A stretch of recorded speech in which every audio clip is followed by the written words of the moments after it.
for our first session is Student Ambassador Programs, what sets them apart. So please give a big YMS welcome back to Adam Grant of Campus Commandos and Coca-Cola, who has been speaking at this conference since 2016 and is an expert on all things marketing to college students. Excited to see what updates Adam has on Student Ambassador Programs for 2024. So welcome, Adam.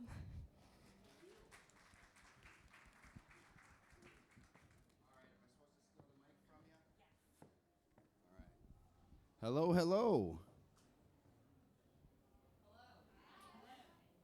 All right, there's the slides. Let me just quickly make sure that they are working. They are. March Madness is upon us. Both the men's and women's NCAA basketball tournaments have started, and there might be a little confusion when you turn on your TVs today. You will see MSU versus MSU. And as a college marketing expert or a college expert, I am here to define what that means. Michigan State University versus Mississippi State University, or the greatest university in the land of Michigan State University versus Mississippi State University. And to continue with definitions, student ambassador programs, that's why you're all here today. And these programs go by many different names. Campus rep, college brand ambassador, but no matter what you call it, the definition is a student on campus who represents your brand and carries out a series of marketing activities, both online and offline, toward their peers. And behind me in gray are around 100 brands that have student ambassador programs. And highlighted in green are some of the more successful brands that have student ambassador programs. And we're going to talk today about what makes those brands successful. Best practices when it comes to student ambassador programs. And we're going to cover the main pieces. You have recruitment, so recruitment of the students. You have motivation, keeping them motivated. There's a lot going on in their life. Classes, parties, everything else. How do you keep it bronze, right? How do you get up on that Olympic stage? Management, which I'm sure some of you do in this audience. Activities, which you should have your students doing. And, of course, measurement. So let's get into the first one, recruitment. You have to find students. And a common activity that you're having these students do is post on their individual social media walls. And so what you want to do is look at their digital footprint. Everyone is leaving a digital footprint. There's a lot you can find about people online. So let's say you are a protein powder. If a student has never posted in their life about working out, being active, sports, and all of a sudden they post about protein powder, that's going to come across as one big ad. College students' ad blockers are going to go up. Remember, they grew up with this type of media, marketing. So you want to find someone that has a digital footprint that directly or indirectly relates to your brand.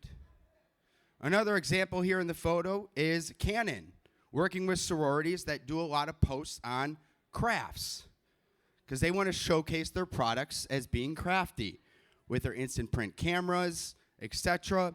And you'll see that this is working with this example with Bear Paw based on students commenting on these social media posts. HR department. It is surprising to me how many large brands I talk to that don't really know all the different departments that have internship programs. And what we're finding is there's usually a barrier between HR and all these different departments. So learn if your company has an internship program.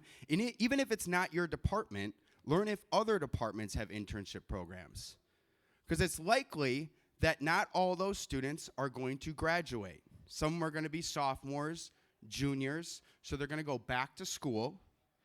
And assuming they had a positive experience in that internship program, That enthusiasm is going to be contagious when they return back to campus. So you're going to want to turn them into student ambassadors, campus reps. Also, students are going to school to figure out what they want to do. And so what you want to do is you want to give them a direct pipeline to your HR team.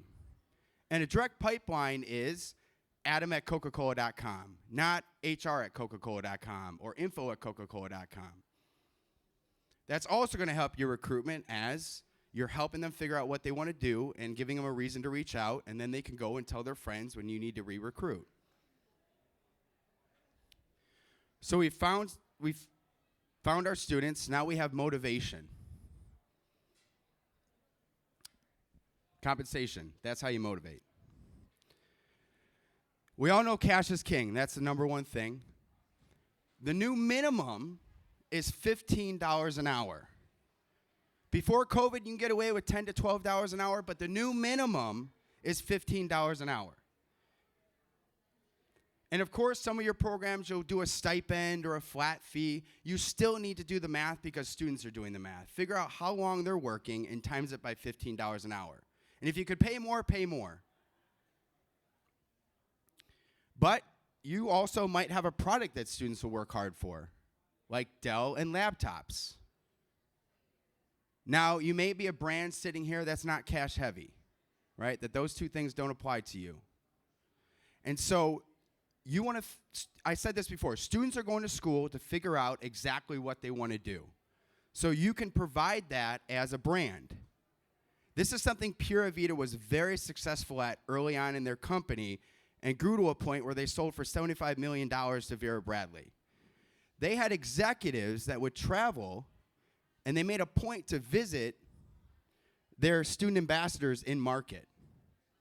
They made a point to do that. Also, schools don't teach everything, or maybe they don't do a good job teaching everything. And you have departments that can teach that. You have a department that can teach personal finance or social media marketing or building apps. You should incorporate this into your student ambassador program, because remember, students are going to school to figure out what they want to do. So if you can help with that, it's going to help with that motivation. It's going to help with your compensation package. It's going to help with retention. Hands-on approach. I see brands that hand off their program, their student ambassador program, their college marketing, to a vendor, agency, partner. And they say, find me students that are motivated about my brand. And it makes sense, you should ask that. However, once you get these students, and they learn that 99.9% of the time they're talking to the vendor, partner, agency, and not the brand, they quickly lose that motivation. Never remove yourself completely from the program. Remember, they're excited to work for you, the brand. And a cheat code for this is to feature your student ambassadors directly on your website. You see examples here with Victoria's Secret and Pink Nation. You see Bear Paw, you see Bumble. And I'm also talking about one that I think is one of the better examples of not a company you've all heard of, right? Not a Fortune 500 company, and that is Gift of Life. Take a look at their campus ambassador website. They do bone marrow donations. It's a great example, and it really just shows the importance of that student ambassador program to your company and shows that you are invested in their success. So this is a cheat code. This is everything you can do right now. You don't have to spend much more money on this. Now we have management.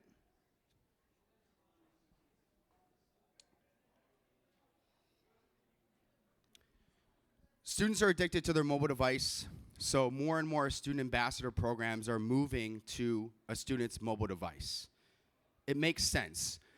You no longer need to split up your program into all these different tools like Discord, Google Drive, dashboards, right? Phone call setups, emails with attachments. Everything can be run through a student's mobile device. And it makes sense because that's what students are addicted to right now. That's what everyone's addicted to right now. And if we pulled out our mobile device, this is what brands are seeing. There are plenty of documentation tools on it. You have your camera, your video camera, your GPS, your notes. If we all put out our phones and opened Google Maps right now, it's a blue dot showing where we're at. So there's now no reason that student ambassadors aren't proving to brands exactly what they're doing on campus. And you can see examples here. Gift of Life, again, having their own app. Victoria's Secret with Pink Nation. Coca-Cola with the CA Life app in the App Store. And of course, you in the workplace, in the office, you can have your cockpit view. You can have your dashboard view. And that dashboard directly talks to that mobile app. And if you don't have this, you can subscribe to Campus Commandos app. Now it's, what activities should I have these students be doing?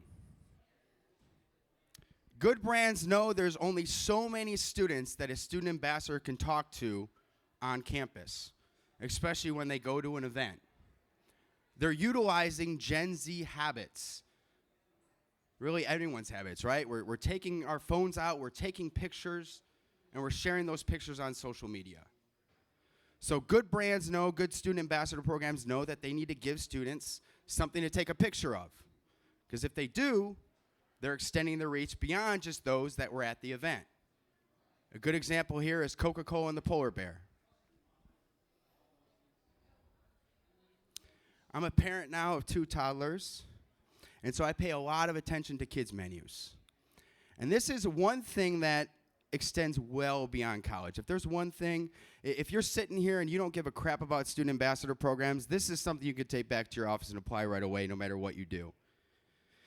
And so I went to Bob Evans, I looked at the menu, the kids' menu, and it advertised piggy pancakes.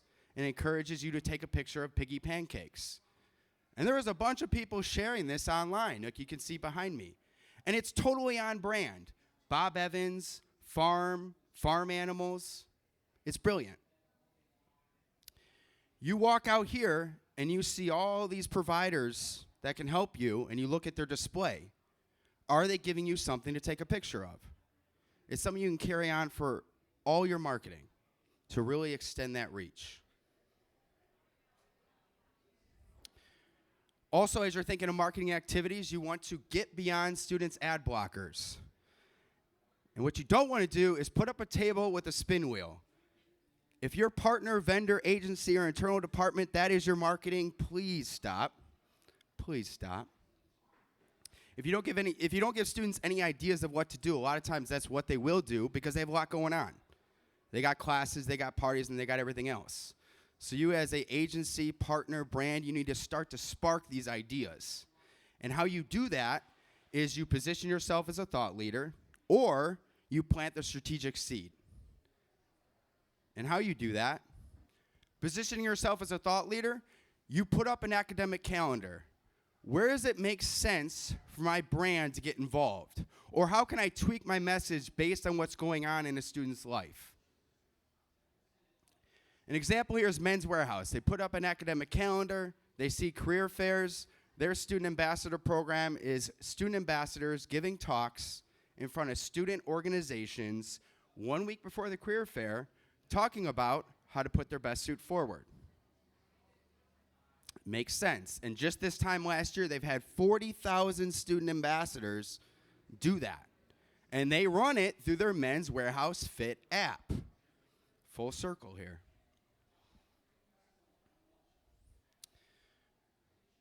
You might be a brand sitting here that doesn't scream college students. College students aren't your main demographic. So you want to plant that strategic seed. Because once they graduate, they become closer to your demographic. Doesn't mean spend all your money on them, just plant the seed.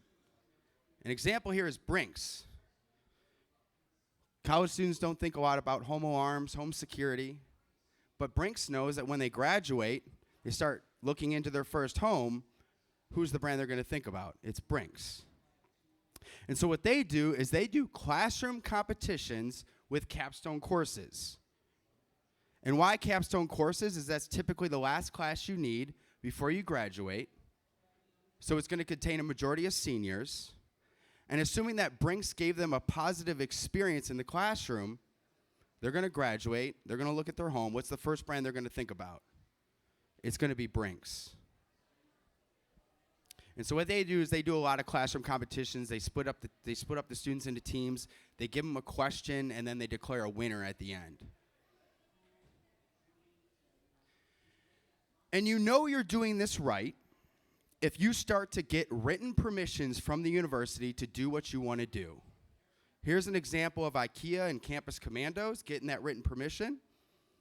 You also start to see your ambassadors in your company directly on .edu websites. Here's an example of Campus Commandos, Coca-Cola, featuring our student ambassadors, talking about what they're doing on campus. And the reason for this is the university now looks at you as providing value to their student body with the activities.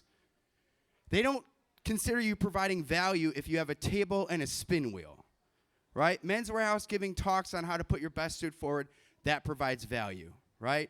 Brinks providing classroom competition, working with a real-world brand, that provides value. I can't stress that enough. So I'm happy to answer any questions you have today. I've been doing this for over 13 years. I'm absolutely addicted to student marketing, so much so that you'll see in the white here, I write plenty of articles in Inc., Forbes, Huffington Post on student ambassador programs. And probably in a couple years, you'll see me talk about, we've gone through thousands and thousands of students for student ambassador programs throughout the years. And we started to figure out how the good students are asking questions to students that aren't performing as well, and formulating like a Myers-Briggs personality index type test. And if you ever filled out one of those, the common thing is they ask a question, and then they ask you neutral, agree, strongly agree, disagree, strongly disagree. And we've been doing this for a few years internally, and we've seen a strong correlation to performance to how students are answering those tests that we are now going to roll it out publicly for companies to subscribe to, similar to our app and other student ambassador program tips and tricks. Because we do understand a lot of brands do run their programs internally, and we just want to provide them that strength. So thank you very much. I would love to answer any questions on just college students and student marketing. And if your question is more private in nature, I do have my email address up here, adam@campuscommandos.com. Thank you.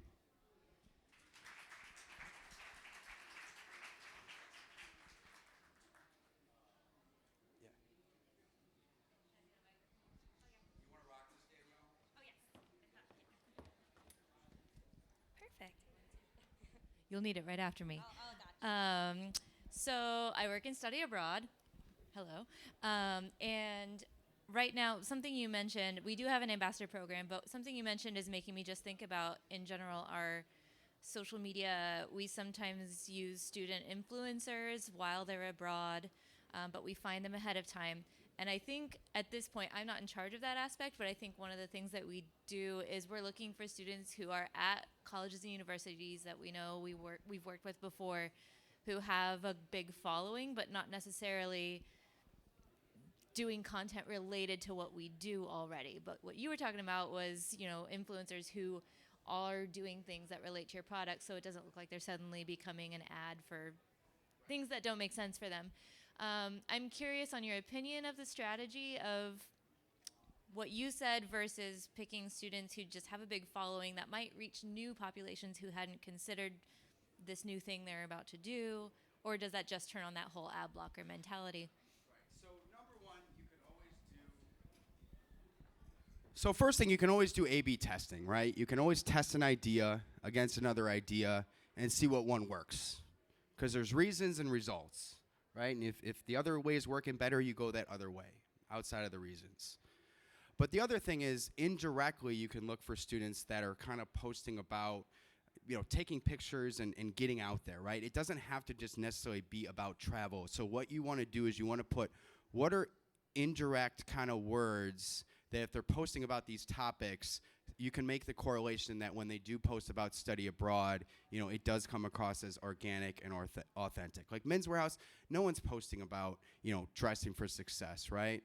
But they might be posting about, getting ready for the day, different outfits. I mean, so indirectly, you just want a bunch of different terms and just, come up with a list just on a whiteboard and then look for those things when you look at social media. And then you might be able to scale that